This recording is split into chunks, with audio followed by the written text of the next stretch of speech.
So this morning, I want to just start by asking, how are you feeling? How are you today? What are you really feeling?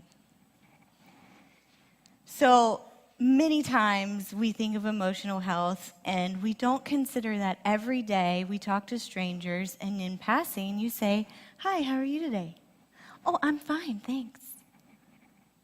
That's a lie. We are lying to each other all the time. So I just want to, again, ask you, what are you feeling right now? You might think that the answer to that question is fine, I'm okay. Perhaps you're tired or hungry. But tired or hungry are actually drives. They're not emotions. So we have to clarify, like drivers and emotions. So tired or hungry is a drive. Angry is an emotion. Okay? So what I would like for you to do while I'm sharing this message is to really, truly, thoughtfully consider what you are really feeling. I am going to practice and tell you, "Good morning, how are you today?" I am feeling worthy because Jesus died for me. He paid an ultimate price with his life for me because I was worthy for him to do that. And I'm confident. I'm confident because I'm going to share this message with you today that I have been asked to do and given a platform to share with you guys. I'm confident because I have done a lot of research and I have learned a lot of information, and I'm really looking forward to sharing it with you. I am expectant that what you hear today is going to bear fruit in your life if you apply it. And I'm looking forward to the results. So that's how I'm actually feeling. We often believe that by not engaging our emotions, we're exhibiting self-control and we are managing the way we feel. But the truth is that we have to embrace the way we feel and examine why we feel that way in order to successfully live an emotionally healthy life. So honesty with yourself and authenticity with those around you is the key to ruling our emotions. So let's look at emotions. What are they? Where do they come from? Why are they important? And how do we best handle them? What are emotions? Well, first of all, emotions are a gift from God. He designed us that way. So we have to remember that we're made in God's image. So every emotion that we feel has been put there for a reason. God himself is also an emotional God. How many times are you reading Psalms and you see he's jealous for us? He's angry. There's the wrath of God. There's joy in his presence. There's peace in his presence. He is happy and loving and kind. And it's the kindness of God that draws people to repentance. So just remember that as we consider what we did this morning during communion. It's kindness that draws people to repentance. Even though you may feel wrath or anger towards sin, it's kindness towards the people around you that bring them into the kingdom and into the Father's love. Emotions, scientifically, come from the limbic system of our brain. I got really nerdy on this part. I was very excited because I love science. So I found out some information about our limbic system, and I'm excited because earlier we learned about our minds and our thoughts, mental health, right? Well, the limbic system actually is a combination of our thoughts, emotions, drives, hormones, all of those things. So To best scientifically describe it, the limbic system consists of relay systems and hormonal regulators that respond to our senses and then send signals to our body to respond accordingly. So our long-term and short-term memory also operates in this system. So that includes our fight or flight response, self-awareness, and control. Jack Panskep, if you get the chance, there's a TED Talk with Jack Panskep, and he is really brilliant. He's been studying emotions for many years. And so he basically discovered there's 7 primal emotions: rage, fear, lust, panic, seeking, care, and play. Each one of these emotions has either a rewarding or an adverse result. So none are neutral. I'm going to just say that again. It either has a rewarding or an adverse result. God said, "You're either for me or you are against me." The emotion that we respond to is, in fact, a response toward God himself. So I want you to remember that when you start feeling emotions that you're either for God or against him, there's either a reward here or an adverse result, depending on how we respond. So I want to just remind you guys, though, that emotion itself is not a sin. The response to it determines whether or not that causes a sin in our life. This is exactly why we're talking about health, emotional health today, because there are many people that I've spoken to recently that talk about why they're not part of a church is because they felt guilt for the way that they felt. So I just want to reiterate, emotion itself is not a sin. Don't condemn yourself or others for their feelings. So we know that Jesus said, even if you think it, you've done it. So I have to kind of clarify, because, we get these things kind of run together. So I just want to clarify. So if we think it, we've done it. It's imperative that we renew our minds to take every thought captive, which lead our actions. So there's a grace from God as we grow in our sanctification process. Let me use an example. When the seeking believer, qualifying statement, when the seeking believer sees an attractive person, that sense of sight is sent to the limbic system and processed with our memories, our hormones, and combined with primal hardwiring for reproduction and survival, along with every other memory over the course of a lifetime, and experiences the emotion lust. So that's how it happens. And then comes your response. So for those who have not centered their life to the lordship of Christ, that response typically results in a thought and action of sin. For those being sanctified and filled with the Holy Spirit, the response should be, I'm feeling lust right now. Then the thought process is one of self-awareness and asking the Lord to change the way we think and feel to become more like him. So you see the difference. You can just either respond emotionally, or with the help of Holy Spirit and the Father, you can stop and say, okay, I recognize I'm feeling this emotion. Now where do we go from here? Okay. So, of course, we don't always quicken our thoughts to align with the Lord's will over our life, and we have grace for that too. But we really do want to put into practice changing the way we respond to our emotions. And you may have heard the statement, fake it till you make it. I actually really dislike that statement, okay? Because I want to say practice makes perfect. Don't fake anything. You're practicing something so that you become it. Okay? So, I just had to say that. And so it's very important that we do practice changing the way we feel, because Satan's favorite tool is negative emotions. Okay.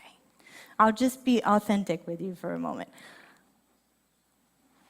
God loves you guys so much that he would not let me bring this message to you without having been victorious through it all, okay? So I have had probably one of the most emotionally draining weeks of my entire life. I'm not exaggerating. There's maybe been a couple times before I was saved where I felt this emotional, but since then it has not happened until this week. And I really did have to examine and consider the fact, is Satan trying to deter me from what I really need to do by manipulating my emotions against me? Yeah, of course he is. Okay, so if you're unable to control your emotions, they're going to control you. You'll find yourself completely manipulated by your moods. How many of us have really looked forward to doing something really special, like going out to dinner with a special friend that you hadn't seen in a while? Well, the morning that you were supposed to go out, your car won't start, and your dad calls, and he needs your help, and you really didn't want to help him, and, this happens, that happens, this happens. All these things happen, and then you find yourself, you're angry, you're just grumpy, you just don't want to go. And you end up canceling, whereas if you had gone, you could have had a really nice time with a friend. But you're allowing your emotions to regulate your moods and manipulate you. Other people can manipulate you. You can watch any commercial out there, it's geared towards your emotions. If they get an emotional response like, oh, if I drive that car, I'm going to be popular, and I'm going to have just a sweet ride, and maybe my kids will be safer in that car than they'll be in this other car. So I got to go get myself a vehicle, brand new one. No, you didn't. The one you had was perfectly fine. But now you've just spent, $20,000 getting yourself a new ride that you didn't need. So other people can manipulate you through your emotions if you're not aware of what's going on. And, of course, the enemy. And the scripture, of course, that goes with that is be sober, be vigilant, because your adversary, the devil, walks about like a roaring lion, seeking whom he may devour. And I like how also, it says resist the enemy and he will flee. You can feel emotions all day long, but if you don't respond to it, he's going to be like, well, they're not doing what I want them to do. I can't manipulate them through their emotions. Now, more than likely, he will try some other tactics that he's tried long ago to try to manipulate your emotions, but just keep resisting, and you'll be victorious. I just want to say real quick, sometimes you really need somebody to talk to, too. I'll get more into that, but it was really imperative. I couldn't just keep resisting this week. I couldn't keep resisting. I had to stop what I was doing and get help because I could feel this tidal wave coming over me so strong that I had to stop and take a break and go do what I needed to do and talk to somebody who would understand, who would ask me the right questions. So I want to also say that emotions can become idols, which is another reason it's really important that we learn to manage our emotions. When we give our hearts to Jesus Christ, we're making him Lord over our life, and that includes our emotions. Christ should rule our emotions, just like every other aspect of obedience. So how do we practice ruling our emotions?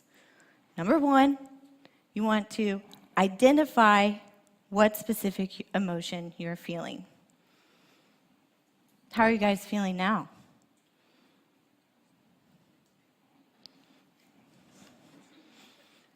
Anybody? Fantastic. Why are you feeling fantastic? He just does. Okay, he's not there yet. It's okay. It's okay. He's identified what specific emotion he was feeling, and that's important. Now, many emotions stem from need. Many of our emotions stem from need. So if you can recognize also what your need is, then you can turn to your Father who knows your needs before you ask and is the only one who can fulfill them. Instead of turning to other places like food, drugs, people. I mean, let's be real. A lot of times when we talk about addictions, we talk about drugs, smoking cigarettes, gambling. You know, there's lots of addictions that we talk about, but there's a lot we overlook. Being addicted to people, being addicted to food, being addicted to the seemingly less important things are just as important. Do not allow yourselves to be deceived. You have a need that you need met by God and God alone. So figure it out and go after him for it, and he will be faithful to give it to you. So the next step, after you've identified it, is to, number 2, distance your response from that emotion. So you can say, I'm feeling angry right now.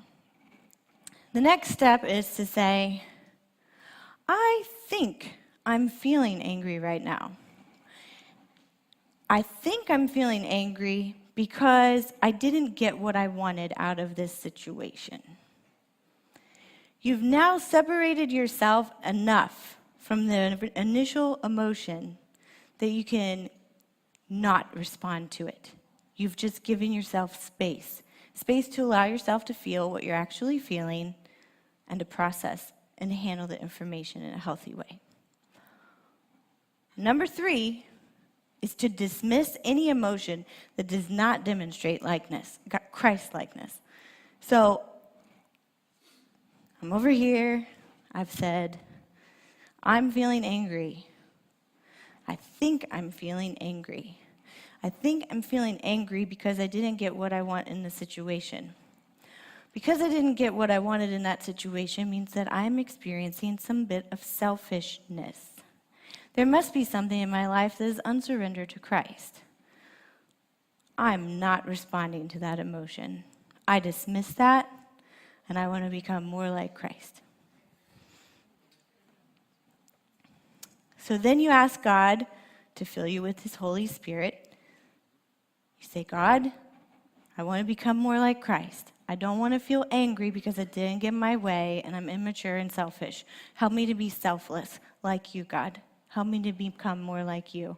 And then number 5 is ask God to manage your mouth. Because it's usually our mouth that responds first. And I'm going to just add in there, it's also our body language.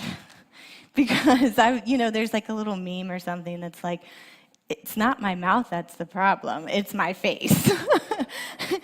And I catch myself doing that all the time. Like, I love my job at Hobby Lobby, but there are sometimes that people ask me questions and my face has to go.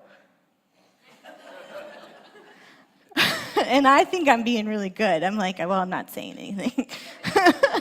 Because I want to say, are you for real right now? Like, just real quick one. Do y'all carry dish soap? Hey, they were trying to get all their shopping done in one place, so that's what I need to be thinking and not be going, this is a craft store. So it's impossible to experience emotions selectively. And this part's really important to understand. Studies have shown that if someone tries to numb sadness, grief, or depression, then the feelings of joy and peace and well-being will also be numbed. You can't separate your emotions, guys. That's why we have to get in touch with them and embrace them and sort it out that way. You can't just cut them off. You just can't, or you're not going to have anything. And that's going to lead to apathy, which in essence means that you've become lukewarm. And God will spit you out. And I certainly don't want to be God spit, okay? I do not want to be God spit. Now, Nick's going to talk more about relational health, but I just want to touch on this real quick when we're talking about emotional health. The worst thing you could ever say to someone experiencing intense emotions is calm down. You need to calm down. Has that ever worked? Why do we do that to people? No, what you need is to calm down. Don't tell me to calm down. And it just goes crazy. And also, don't tell someone who's experiencing intense emotions is that they're too sensitive. Excuse me, I'm paying attention to the world around me. Where are you? I am not too sensitive. This is real. It's also really destructive to that person's emotional health, because then that person is going to try to subdue their emotions to please someone else. If you tell, I struggled with that a long time because I've always had, they actually said that I was hypersensitive, which means that my senses are acutely aware of everything that's happening all the time. And I thought that was a really bad thing, the way that they portrayed it. But it's not at all, because if I'm sensitive to what's going on around me, then I can be sensitive to you. I can be sensitive to you. I can pick up on what's really going on. And I can put it all together, and I can bring you into it and help you walk through it. It's a gift. It is not a bad thing. But when people are telling you that it's bad to be sensitive, then you try to subdue it. You try to suppress it. You're just going to not express it. You're not going to embrace it. It's not healthy. It's destructive. Because the more you bottle it, the worse it comes out later. So what we really need to do is say with compassion, why are you feeling this way? What can I do to help? Do you think you feel this way because whatever the case may be? Have you considered that you might need a renewing of your mind in this area? Is the enemy trying to use your memories and emotions against you?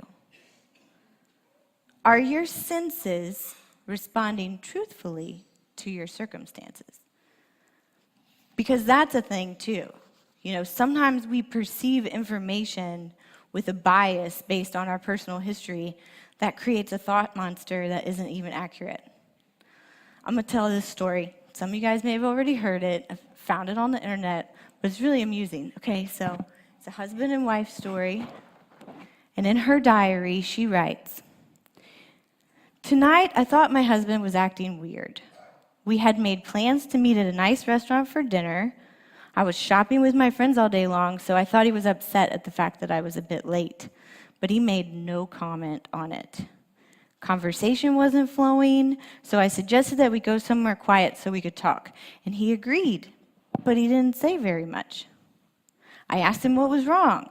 He said nothing. I asked him if it was my fault that he was upset. He said he wasn't upset, that it had nothing to do with me and not to worry about it. On the way home, I told him that I loved him. He smiled slightly and kept driving. I can't explain his behavior, and I don't know why he didn't say, 'I love you too.' When we got home, I felt as if I'd lost him completely, as if he wanted nothing to do with me anymore. He just sat there quietly and watched TV. He continued to seem distant and absent, and finally, with silence all around us, I decided to go to bed. About 15 minutes later, he came to bed, but I still felt that he was distracted and that his thoughts were somewhere else. He fell asleep. I cried. I don't know what to do. I'm almost sure that his thoughts are with someone else. My life is a disaster." His diary. Motorcycle won't start. Can't figure out why.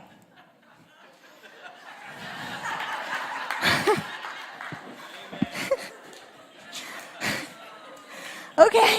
So it is so easy to get completely worked up because of what we're perceiving. Now, honestly, she was feeling neglected, and her needs weren't being met. And she could have gone to God and said, hey, I'm not feeling loved right now. God, can you show me your love for me?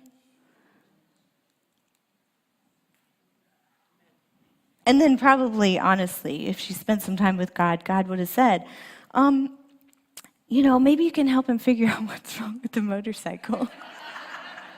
And then you guys will feel connected because you worked on something together. It's really easy to have a perceived rejection, perceived pain, as well as what's real. So again, we've got to really look at what is going on in our emotions and why. So one of my favorite scriptures is Mark 12:30 and 31. And you should love the Lord your God with all your heart, with all your soul, with all your mind, and with all your strength. This is great for this transform thing. But it's true. It's the first commandment. And the second is like this: you shall love your neighbor as yourself. And who doesn't want that, really? I want to love the Lord with all my heart and all my soul and all my mind and all my strength. How are we going to love the lost if we can't love God? How are we going to know how if we haven't connected with the heart of God?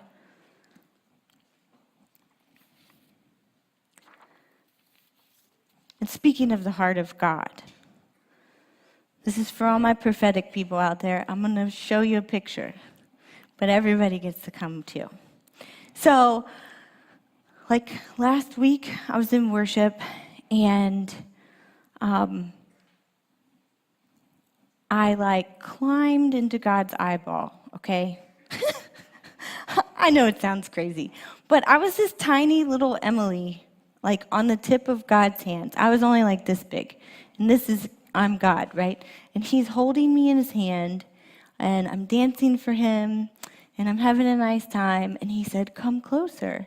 And I'm thinking, we're right here. How do I get any closer? And he just kept saying, come closer, come closer.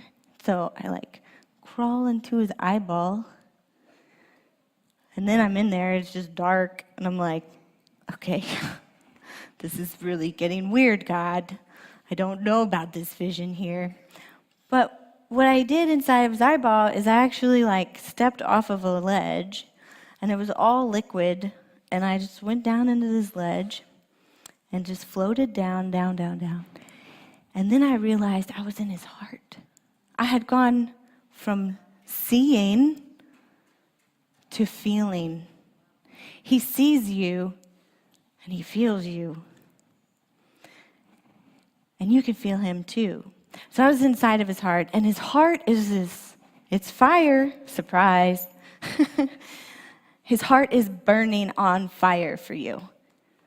And he's going to set you ablaze so that you can go and burn in front of other people and show them what it's like to be in the heart of God, to feel his emotions, to know his heart.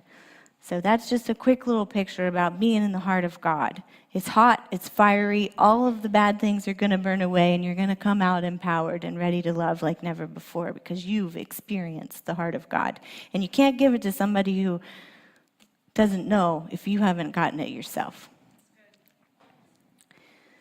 His heart is burning hard for the lost. But this is really cool about love the Lord God with all your heart, with all your soul, with all your mind, and all your strength. And there's another scripture in Joshua that says, fear not and be courageous. And I was really pumped when I found this research. A researcher by the name of Brene Brown began to study the differences between successful people and unsuccessful people. And what she found to be the difference is that those who were successful lived from a deep sense of worthiness because they believed they were worthy, versus those who lived from a deep sense of worthlessness. Again, I want to tell you guys, Jesus died for you. You are worthy. Step one is to know that and believe it. They only believed it. They had no evidence whatsoever. They just believed that they were worthy. Just believe that you were worthy for Christ to die for you. But she also found out that those who believed that they were worthy lived with courage. And courage, of course, we know does not actually mean without fear, even though God says fear not. They go together, but it's two different things. What courage actually means is to tell the story of who you are with your whole heart. And if you don't know yourself well enough, then how can you tell your story with your whole heart? That's what people are going to connect with when we're ministering to the lost. If you tell your story with your whole heart, they will connect with that because they are living in need of a whole heart. So you got to have courage to be imperfect. If you can accept your imperfections, then you can practice perfecting them. We should be reflections of perfection, should we not? If we are becoming more like Christ, looking like him, we should look more like perfect. So true courage encompasses compassion. First, to be compassionate to yourself, and then others. True courage encompasses connection, to be kind to others as a result of authenticity and being willing to let go of who you think you ought to be in order to be who you really are. And who are you really? A child of God with the DNA of Christ. Hello? So let go of who you think you should be, the successful person with the fancy car and the nice house and the good job and the family and whatever else is in your mind of success, whether it's body image, career image, you name it. Some people think success is just being the coolest kid on the block, which can get you in a lot of trouble because you do whatever you can to be cool. So, also, true courage encompasses vulnerability. So these people that live wholeheartedly believe that what makes you vulnerable is what makes you beautiful, and that vulnerability is fundamental. It's not that it's a bad thing or a good thing, it's just necessary. So if you can't identify your emotions, then you can't be vulnerable. And if you can't be vulnerable, then you can't love yourself. And if you can't love yourself, then you cannot love God and others. So today I want to encourage you guys to let yourself be seen, deeply seen. We all have different aspects of us, so I would encourage you, whatever the situation calls for, to tap into that part of yourself and allow that part to come out. You don't always have to let everything come out.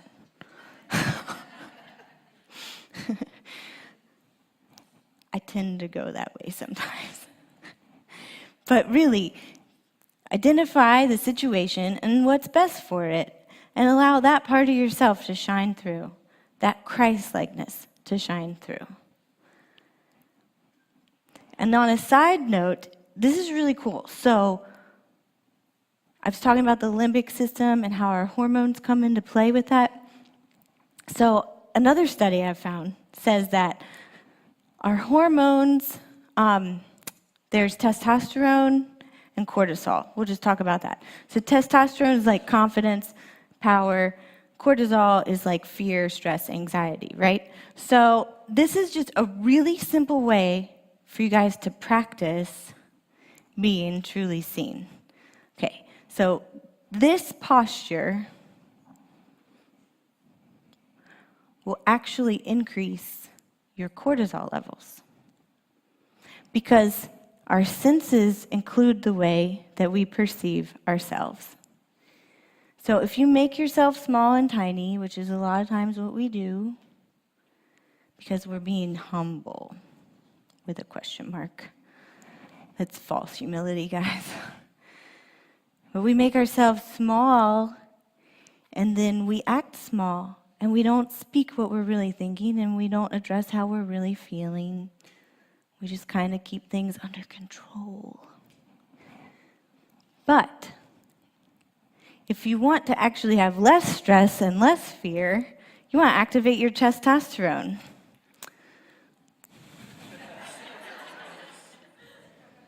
This is a power move right here, guys. And if you actually do that for 2 minutes, you don't have to walk around the grocery store like this.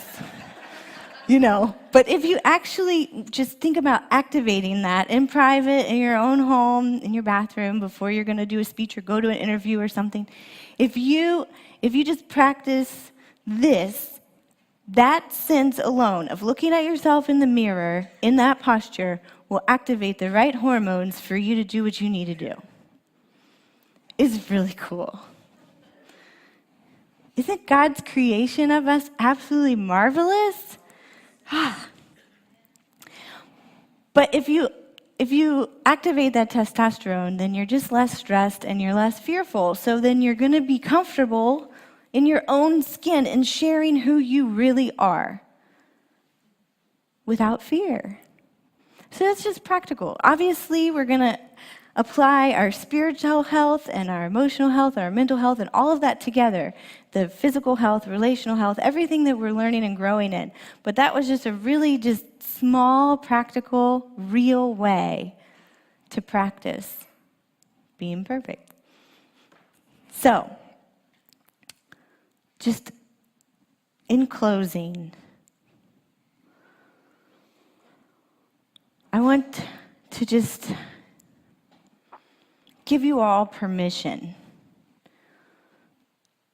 to ignore everything that you've been taught about emotions and go ahead and start learning something new about yourself and the world around you. For you to actually love with your whole heart. It's okay. It's good.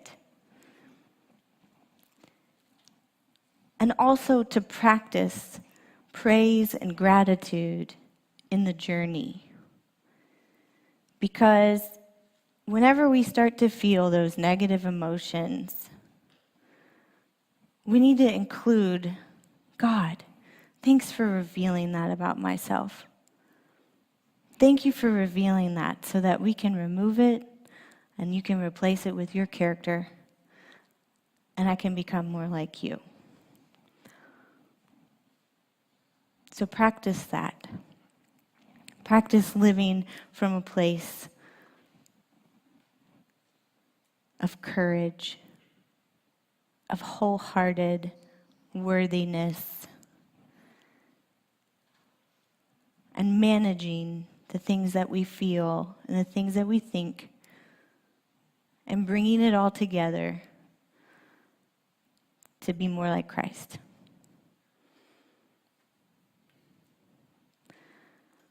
I'm going to go ahead and close in prayer. Remember, there's baptism, which is awesome. We can get emotional about baptism.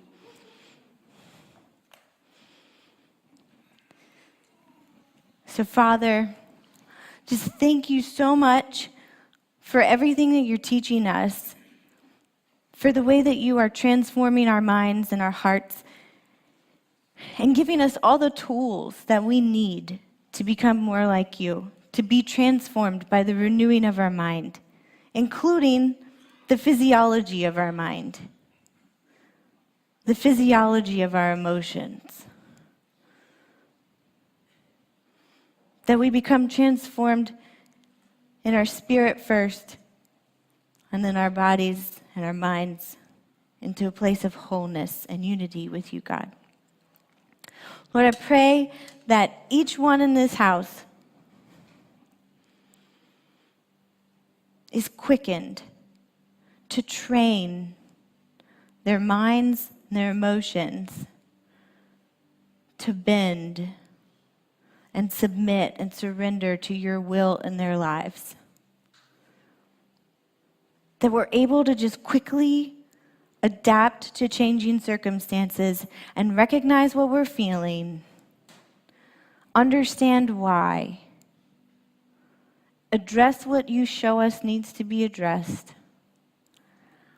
and then walk forward in a place of freedom and victory over our emotions. That our emotions wouldn't rule us, but that you would rule our emotions. Thank you, Lord Jesus. You are the King of our heart. We just exalt you and give you that honor once again and recognize that place in your life, in our lives.